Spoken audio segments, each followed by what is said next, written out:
Hey guys, welcome to Celia's playlist. Today I am here with R&B artist Jefe Chindrix. He is from Cleveland, Ohio. How's it going? How's it going? How's your day? Hello, hello. It's pretty good. Thank you for asking. How's your day going? It's good. I love these days because I get to learn so much and get to know Yeah. such cool people. So hmm I'm glad that you're here, and I would love to hear a little bit about your background in music. Um, so I guess I started music, I would say two or 3 years ago. Um, because I used to write a lot, like poems or literature, books, things like that. And for me, I was writing to consider like a outlet type of thing. But it didn't, I guess, fulfill me as much as I hoped it would.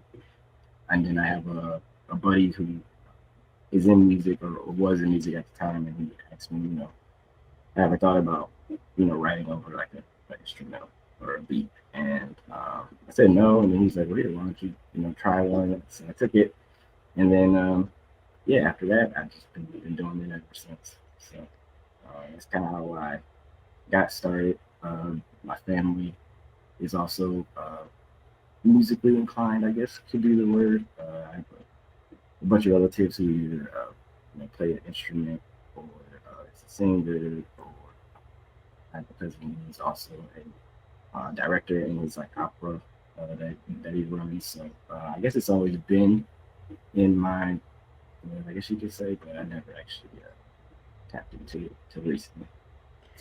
That's really cool that you had that influence around you and you were able to adapt what you were passionate about and bring it into music itself. Right. So I want to hear a little bit more about the fact, we'll start with the fact that you are a writer at heart. Mhm. Because you mentioned books, you mentioned poetry. Like, Yeah. before getting into music, like, what types of things were you writing? And what's kind of your style? Is it more poetry or long form? I guess it would be one of my English professor in college uh, was one of the main reasons why I wrote a book, um, because it started out as like a project, like for school, and then he told me that he really enjoyed it, and if it like also back to the whole like feeling better outlet type of thing. He said if you enjoy doing that and creating stories, you should expand on that. So it took me a couple years, but one it went from a little project to a whole, like I said, to a whole literature or book. I do enjoy poetry. Uh, I like I like reading it. I haven't actually read poetry in a while, but I would say that was probably where I first started out doing it. Was literature, as far as literature goes, was poetry, and then like I said, for our school projects and everything, kind of expanded from there. So shout out to Toby. But yeah, Toby seems real cool, and I yeah, like the way that that was phrased. Expand on this because that could mean anything, but then that's kind of wherever you take it, which is really right, cool. yeah, So do expand. you, yeah, expanding is a really cool word for that. Do you think that the writing projects and the poetry and things like that that you had in the past was kind of like influential in your current writing style? I would say so. And the reason why I say that is because I try to I think like most artists, but I try to paint a picture or have a visual throughout throughout the song, so that not only people can follow along and hear it, but they could probably also visualize it. Or I also want to be able to like put them in my shoes, type of thing. So when they hear a song, they can close their eyes and be like, "Oh, okay, I see, what he's rapping about or singing about, or I've been through that also, and blah blah blah." So it's kind of, um, I would definitely say that has definitely played a big part in like how I write now, because yeah, like writing stories and literature, is very big on like being descriptive and being able to show that visual through words.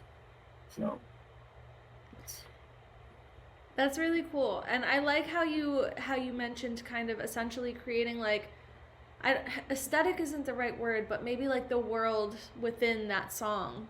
Right. Like that, putting in those details, putting in those little things, whether it's in like the words itself, or the instrumentation and the atmosphere Mm-hmm. that people are stepping into for that song. Right. So, like, I like that you brought it up as like details, because it's putting in the details, it's thinking about the experience, and also figuring out ways for people to connect. Mm-hmm. What are some of the things that you try and incorporate when you are in the creative process to do that? Hmm. Um, I would say I try to. I guess it would be like going back with the description, or even the what people have encountered, or the familiarity of like their experiences. So like, just for I guess a basic example is like love can be one.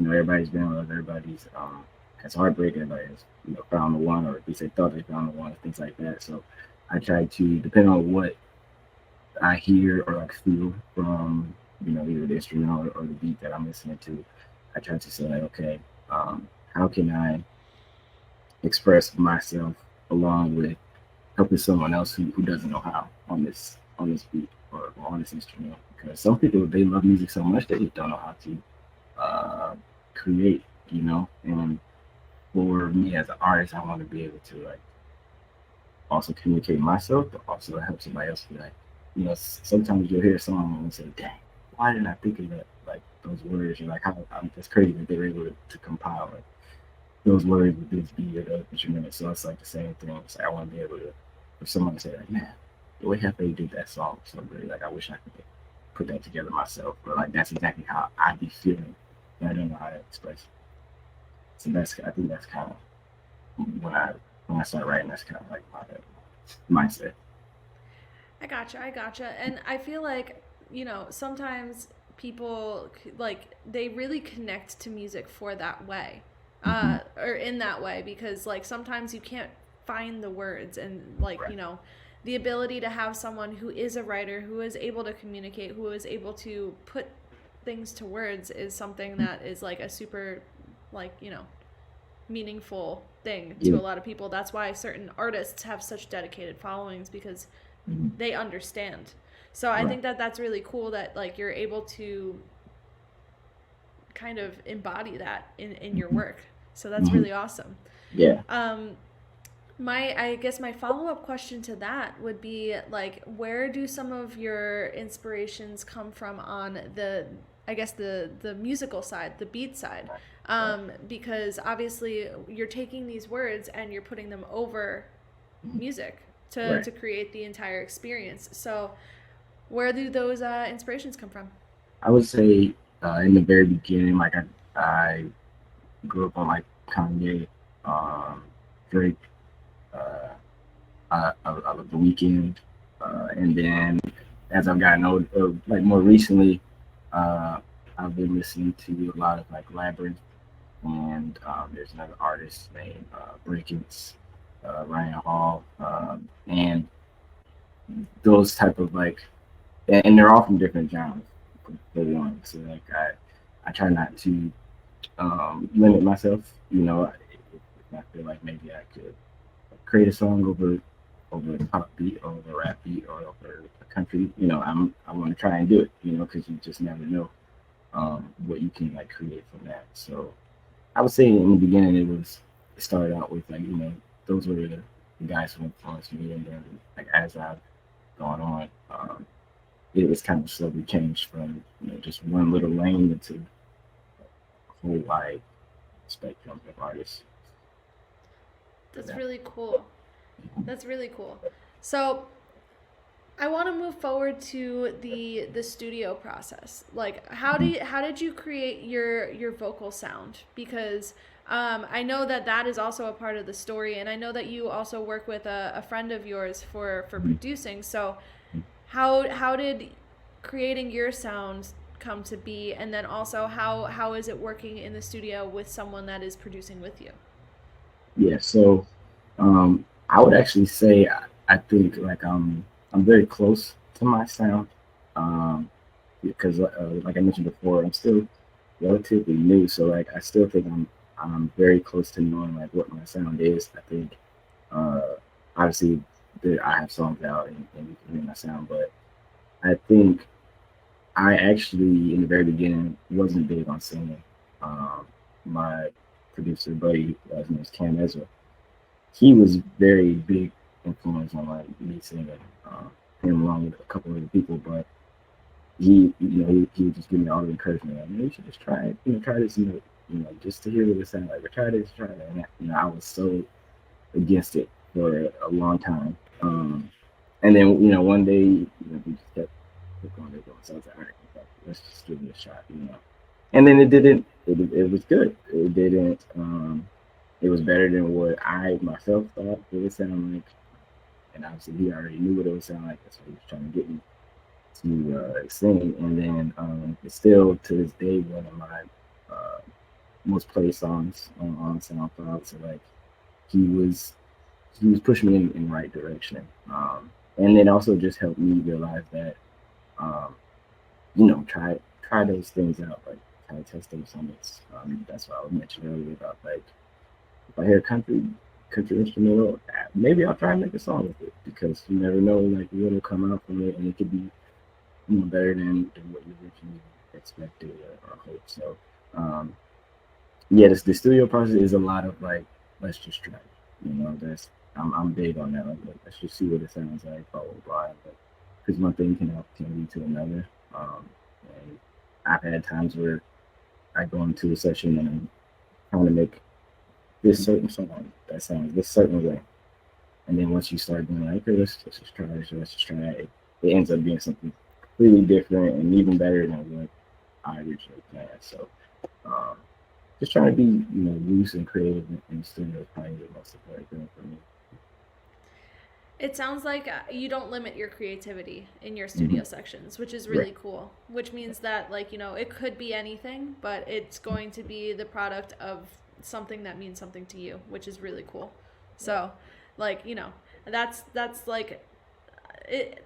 Not a lot of people get that freedom of creativity. Like Mm-hmm. they can be creative, Right. but having someone to enable that, not enable, but like just Mm-hmm. like Support it. facilitate that Yeah. Yeah. is Right. very Yeah. helpful. So I'm Yeah. really glad that you found someone that, understands you and understands your vision because that is a really important part of the process. So, Sure.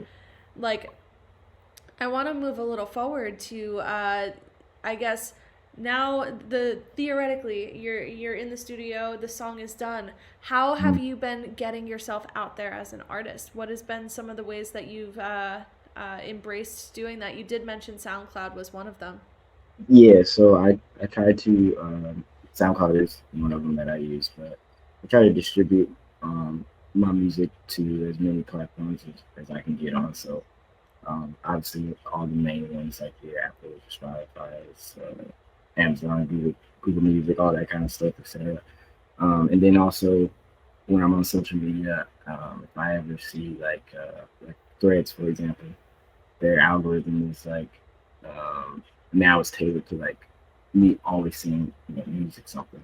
So if I ever see someone saying like, "Oh, let's follow each other," or "Oh, send me your music," I'll instantly just always send it, one week That's or how we something. met. Yeah, yeah. So prime example. So and then same thing on like the other social media apps like Twitter or X. I don't know what people use, but on Twitter and X, and then on Instagram, try to same thing, like try to look for people who maybe are into like reviewing songs, or will take a 30-second snippet of your song and listen to it and get feedback. So I try to any opportunity I see now, I try to at least throw my link out there because maybe the person who made that tweet or thread won't look at it, but somebody maybe go through it will.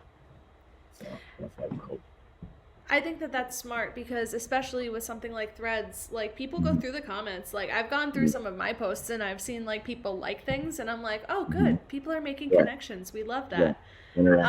It's it's one of those things I feel like it's how who you never know who the right person is going to be. Right. And the more people that hear it and the more people that see it, Right. that's just increasing your odds. So I think that you're making the right choices in terms Hmm. of that. And I do have one more question. With I saw your social media, and you build like aesthetics Hmm. in the things that you put out. Like, Hmm. how do you go about that process as well? Um, I try to, I guess you can say, call it like strategy or plan. Like I try to do stuff where the other thing is too is kind of similar to the aspect of like when I'm in the studio and I said, hey, let's just try. Um, I have friends that I do some of those reels with, some of the music videos and stuff. So when you are working with people who are um, serious about what we are doing, whether it's shooting a video, making a song, but at the end of the day, they're still your friend, or like you guys have that level of like we're cool. A lot of times the creativity kind of just expands and explodes because no one's afraid to give a suggestion. Whereas like sometimes when you're working with someone and it's all business and you never met them, you don't know the personality at all. You may Mm-hmm. not be inclined to make a suggestion because you're worried like I don't know if you have that boundary, it's crossing the line, that kind of thing. So with my friend group and people that I do this stuff with, what happens is that there is no boundary, there is no crossing the line. Everything's on the table. So when that happens, you usually end up making something authentic or creative, and like you said, like aesthetic, and that's how it comes about. It comes from like I said, there is no limits. Everything's on the table, and nobody has an ego or anything like that. So that really helps me, or us, I should say, being able to like create that kind of stuff. That's really cool, and I'm glad that you have a community around you to do that with. That's Yeah, awesome. very important. Very important. So, I'm gonna ask you the question I ask everyone on this show, and you can take this in like any direction that you would like. If someone was going to try and start getting into music now, Mhm. what would your advice to them be? I would say, I mean, the generic answer is just go for it. Like it's with anything. If yeah, just go for it. Try it out. It may not sound what you hear in your head at first, but that also doesn't mean that it's not good. I think sometimes people get worried about like, I mean, I want it to sound like this and it doesn't, so that automatically makes it not good. But that's not true because there's so many people who have their own lane or niche that you can still reach, or like you can still tailor to and everything like that. So um, even if that means like only 10,000 people like your song, that's still 10,000 people. That's still a good amount of people that you reach. So definitely do it because I think the more creative you are and when you do create, it almost feels like a win. Like when you make a song and when you make a video, you're always happy at the end of it because it's like my vision came to life. This is what I was hoping for, blah, blah, blah, and you get that like you want to do it again feeling in your brain because it's like a high almost in a good way. So I would just tell people definitely do it. You have the capability of doing it, and your path is different from everyone else's. So that's how I would say. I think that that's all very good advice. So, thank you for sharing that. So, Mm. Hefe, where can people find you and where can people follow you? So my social media stuff is Jefe Chindrix, Jefecindrix. Like I said, on every social media, so Instagram, TikTok, Twitter, that kind of stuff. And then as far as like my music, it's on all major platforms. So whichever one you use, even just Tidal, Spotify, like I say, Apple, YouTube Music, that's where you can catch me. And then there's some visuals out also as well. Awesome, awesome. So, thank you for hanging out with me today. I really appreciate it, and I loved getting to hear more about your story. I wish you tons and tons of luck. Thank you. And to everyone, you're welcome. To everyone watching, make sure that you're following him because, you never know who's going to hit it big. Maybe it's Jefe Chindrix. Yeah, So, that'll be great. Yeah, me too if that happens. hey, you never know. Maybe one of the people Yeah, I'm interviewing on here is going to be super famous very, very yeah. quickly. Who knows? But to everyone watching at home, thank you guys for tuning in, and I'll see you guys at the next interview. Bye, guys. Mhm.